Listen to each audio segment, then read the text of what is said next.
Este programa é livre para todos os públicos. É o programa Bíblia no meu dia a dia e é muito bom nós estarmos a cada novo dia na presença de nosso Senhor. A presença do Deus que fala, e Ele fala pela Escritura, Ele fala pela Bíblia, e Ele quer falar com você hoje, Ele fala comigo hoje.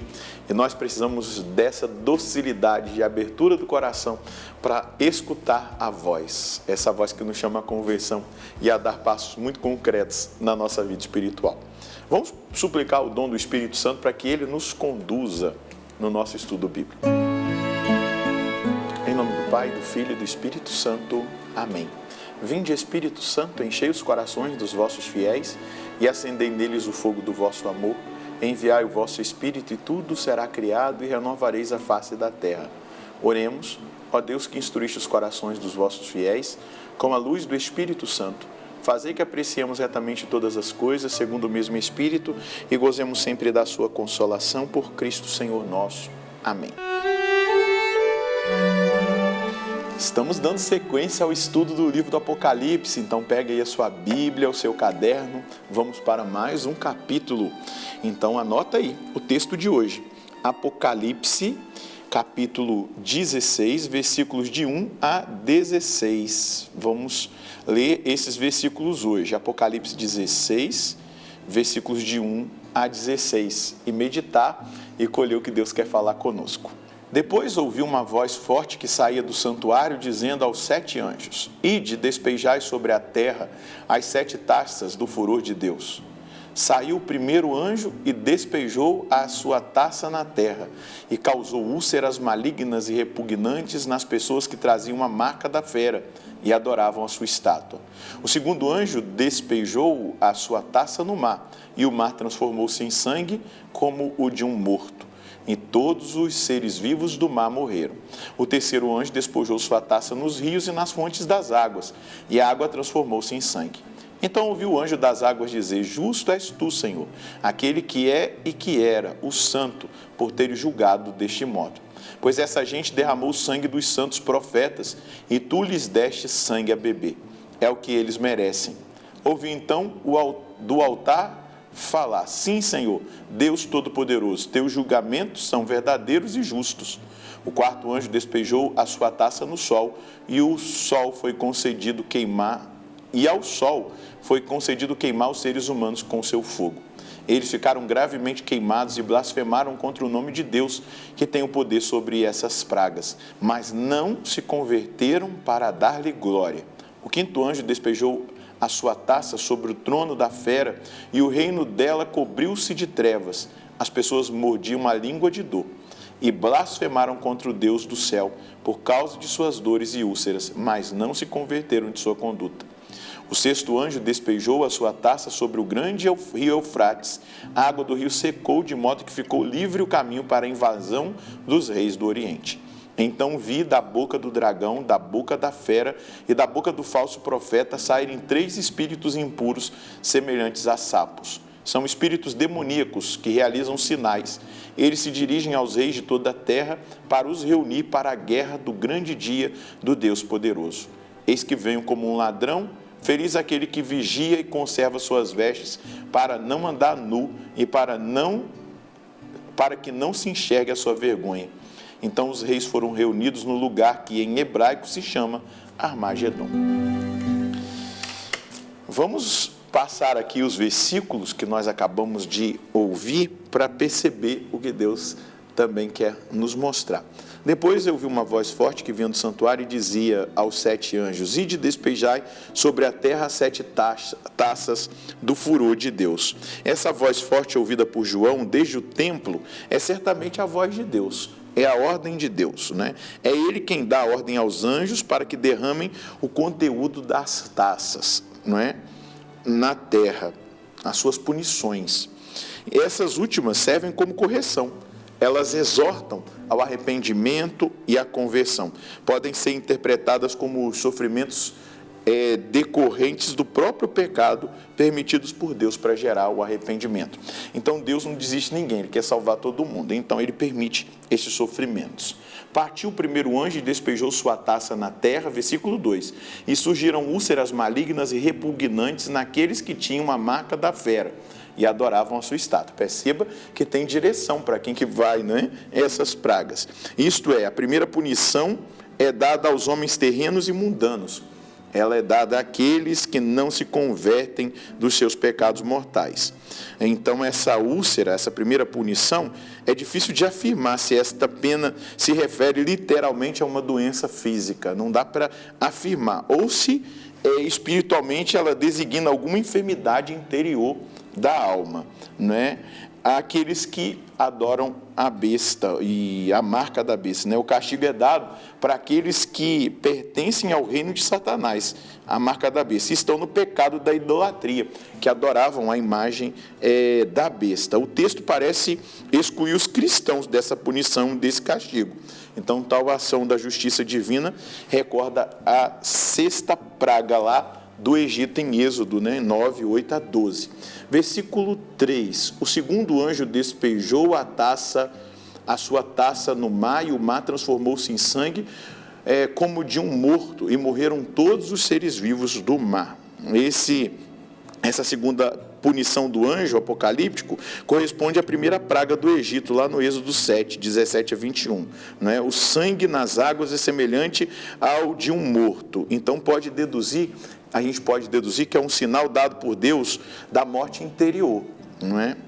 Da morte, da vida da graça provocada pelo pecado mortal. A pessoa vai tocar nisso. Versículo 4, o terceiro anjo despejou a sua taça nos rios e nas fontes das águas, e elas se transformaram em sangue.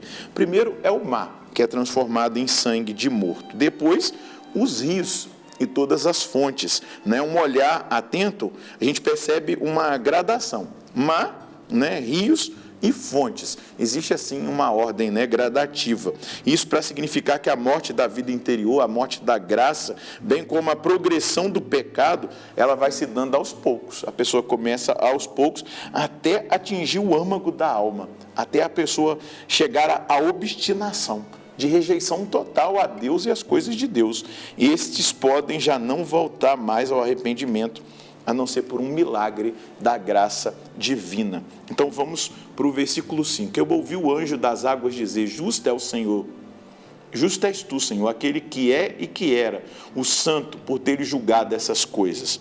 Não é? Então, o anjo que prorrompe em adoração e louvor, porque a justiça de Deus está sendo realizada. E aí, a consciência de que Deus dá a cada uma recompensa pelas suas obras, boas ou más. Esse louvor, essa adoração, ele é precedido por duas características divinas: tu que és e que eras, o onipotente em toda a sua realidade de eternidade, esse Deus eterno. Mas falta o fragmento daquele que há de ser. Por quê? Essa omissão ela é intencional, porque pode mostrar essa consumação daquele que já veio para consumar a história da criação. Lembrando, nós estamos no Apocalipse, indica aqui a parousia, né? E nós precisamos compreender essa jogada de linguagem e essa visão de João. Pois, versículo 6, essa gente derramou sangue, né? O anjo está aqui declarando louvor a Deus. Essa gente derramou o sangue dos santos, dos profetas, e tu lhe deste o sangue a beber. É o que merecem, não é? Aqueles que perseguem a igreja, que martirizam os santos, receberão a justiça divina. Os santos receberão ali a vingança, né, daqueles que os mataram e não se converteram, né, e não voltaram atrás. Essa é a justiça divina. Apaga com o mesmo teor. Se derramaram sangue dos mártires, dos profetas, sangue beberão. A medida do mal que fizeram é a medida da punição que eles vão receber. Isso é importante nós percebermos aqui no contexto que nós estamos tocando. Versículo 7. Ouvi então o altar falar: sim, Senhor, Deus Todo-Poderoso, teus julgamentos são verdadeiros e justos. O altar fala. O que isso significa? O que isso simboliza, né? Esse altar que fala significa os mártires que uniram o sacrifício deles ao sacrifício do Cordeiro de Deus. O altar da Eucaristia, o altar do sacrifício, não é? Usado para o sacrifício. Ou seja, eles deram a sua vida porque não cometeram a idolatria. Eles misturaram o sangue deles em profunda adoração, servindo unicamente a Deus. E agora eles unem o seu louvor ao louvor dos anjos de Deus, que reconhece a justa punição. Nós vamos parar por aqui. No próximo programa, no próximo estudo, nós vamos dar sequência a partir do versículo 8. Porque tem muito detalhe que a gente precisa perceber que nos ajuda na nossa vida espiritual. Então, é melhor a gente ir devagar, né? Então, no próximo programa, no próximo estudo, a gente começa do versículo 8. Mas qual é a mensagem que nós podemos colher aqui? O Senhor Deus não desiste de ninguém. Ele permite sofrimentos para a nossa conversão. Precisamos ter um olhar atento para tudo o que nos acontece e, com isso, aproveitar as provações, as dores, perdas, enfermidades para o nosso crescimento espiritual, nossa confiança em Deus e nossa purificação.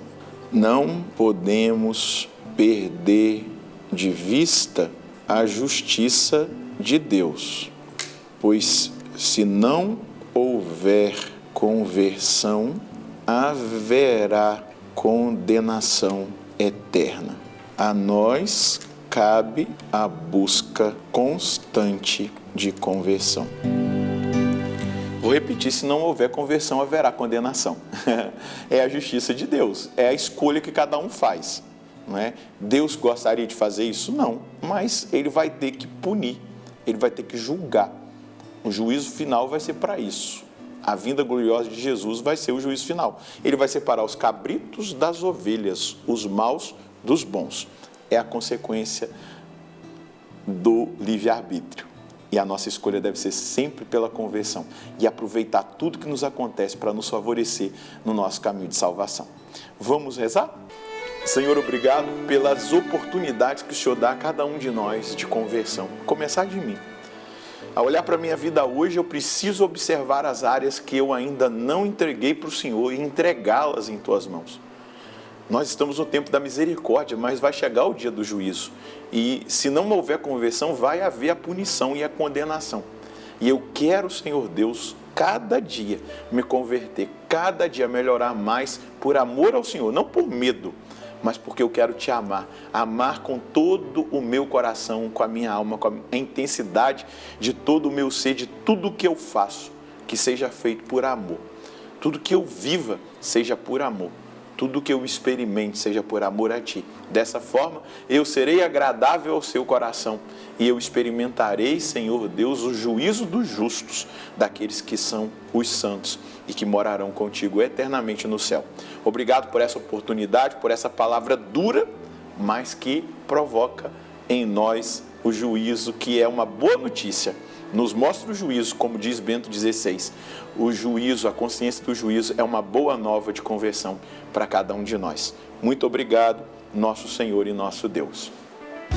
Ter consciência de que nós seremos julgados pela nossa escolha é uma boa notícia, porque nos faz ordenar a nossa vida para as escolhas certas. Que eu e você escolhamos Deus, a palavra de Deus, a vontade de Deus e caminhemos para a direção desse céu, que é o desejo dele para cada um de nós. Deus abençoe você, a sua família. Nós nos encontraremos no próximo programa, se Deus quiser, no nome do Pai, do Filho e do Espírito Santo. Amém.